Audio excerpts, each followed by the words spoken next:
This is a balloon car. It demonstrates jet propulsion. The engine here is the elastic rubber of the inflated balloon.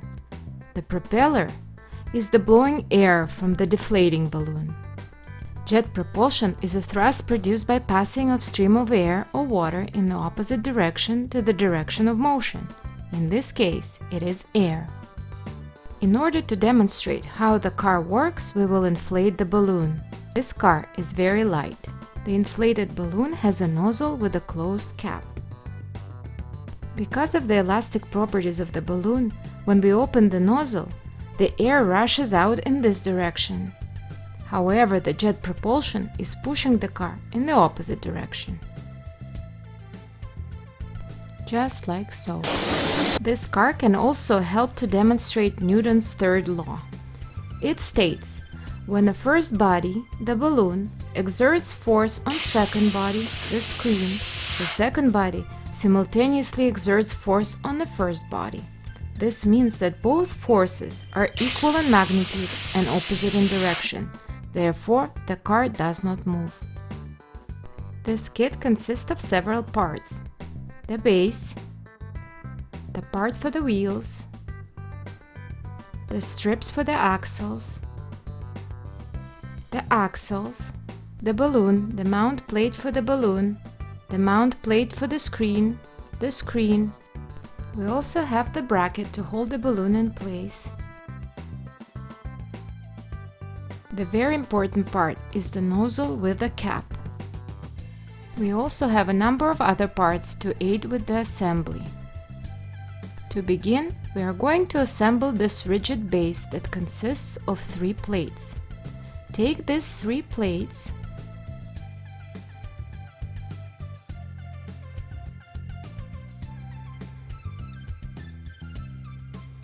remove the adhesive backing first from this plate.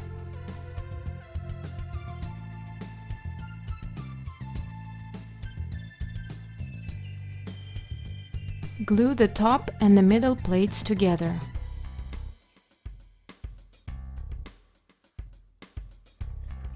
Do the same on this strip. Remove the adhesive backing.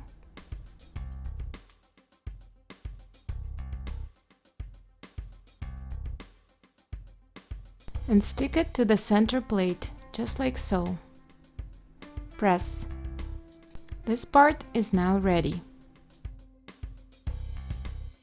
Now we will be making our wheels.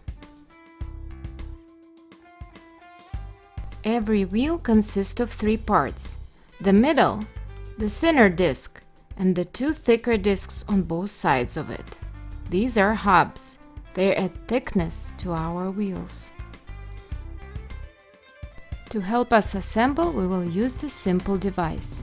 First, take one hub and place it on the pin, adhesive side up. Remove the adhesive backing.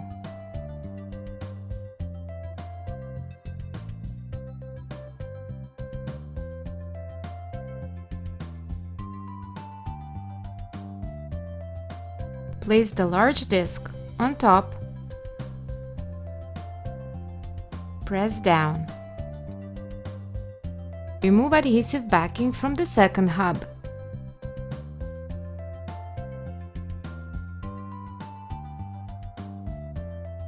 And place it on the pin over the larger disc, adhesive side down.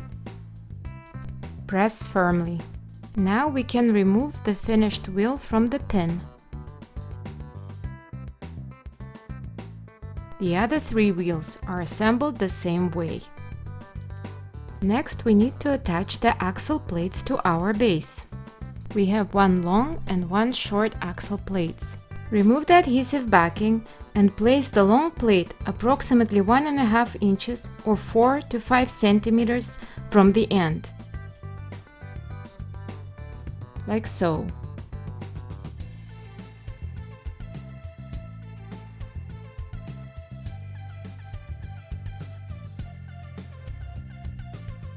Make 2 holes in the base, using the holes on the axle plate as your guide.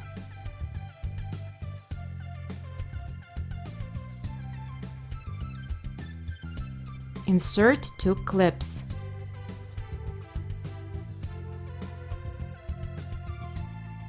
Now the strip won't fall off. The shorter strip is attached the same way, the same distance from the other end. Remove tape backing. Glue it on like so.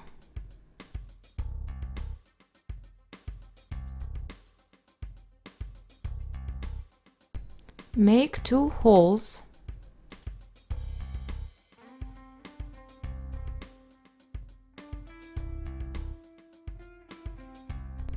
And insert 2 clips.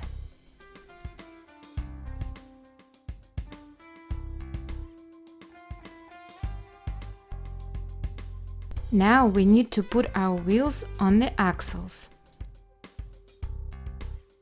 We will take some beads.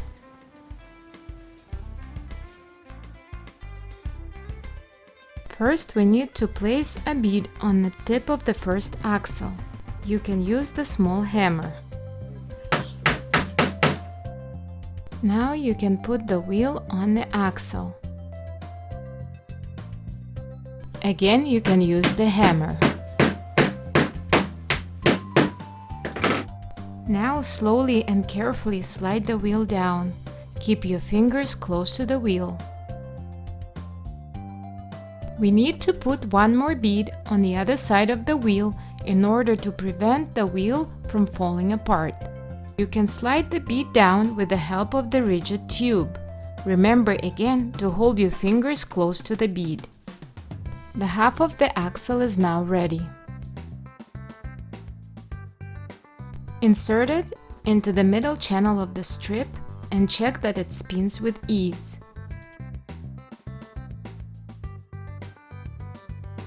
It is time to put the second wheel on. First, place the bead. With the help of the tube, slide it down.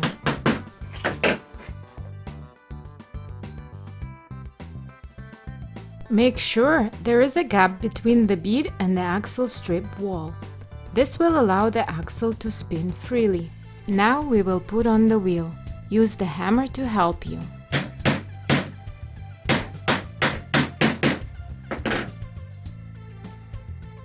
To avoid breaking the axle, keep your fingers close to the wheel while inserting. And the last bead goes here.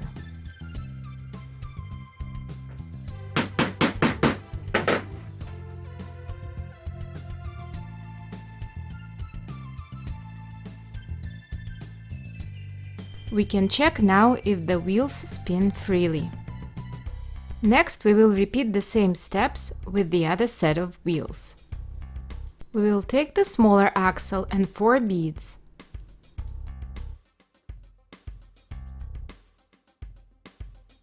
First, we'll put the bead.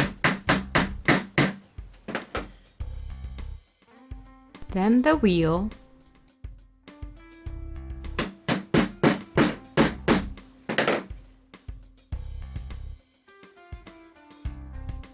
And lastly, the bead again.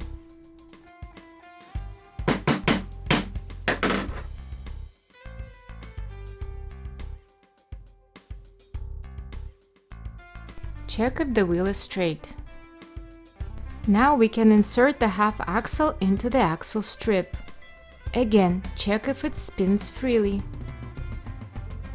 One more bead is placed here. Once again, don't forget to leave the gap.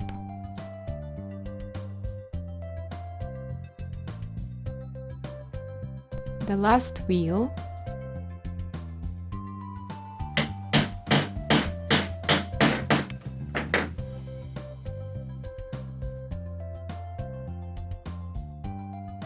And the last bead.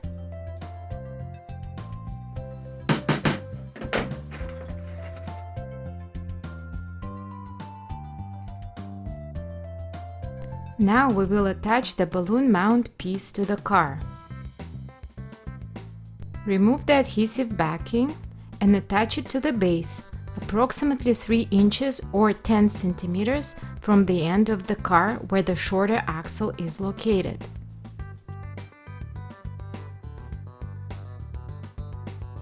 Make 2 holes using the pre-drilled holes on this piece as your guide.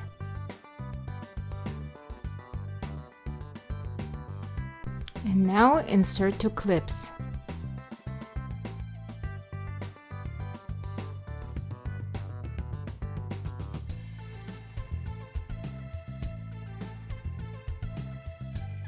Next, we will attach the screen holder. It goes on the same end with the shorter axle. Again, remove the adhesive backing and stick the holder piece to the base of the car.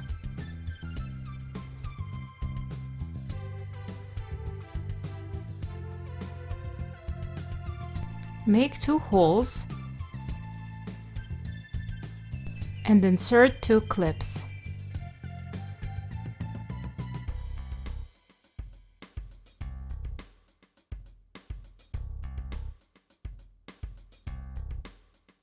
Now we need to mount our engine, the balloon.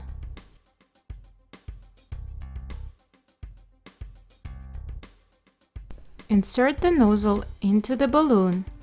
Use the elastic to secure the nozzle in place.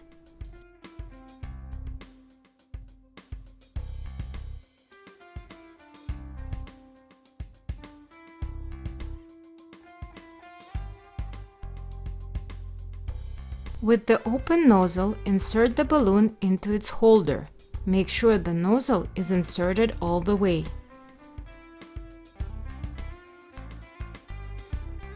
Just like so.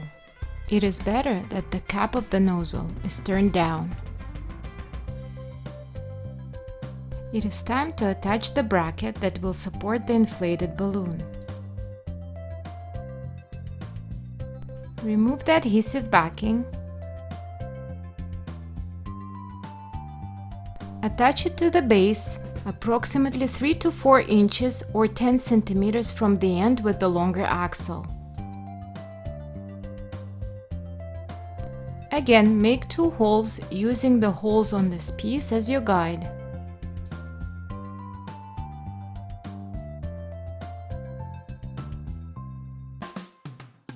Insert 2 last clips.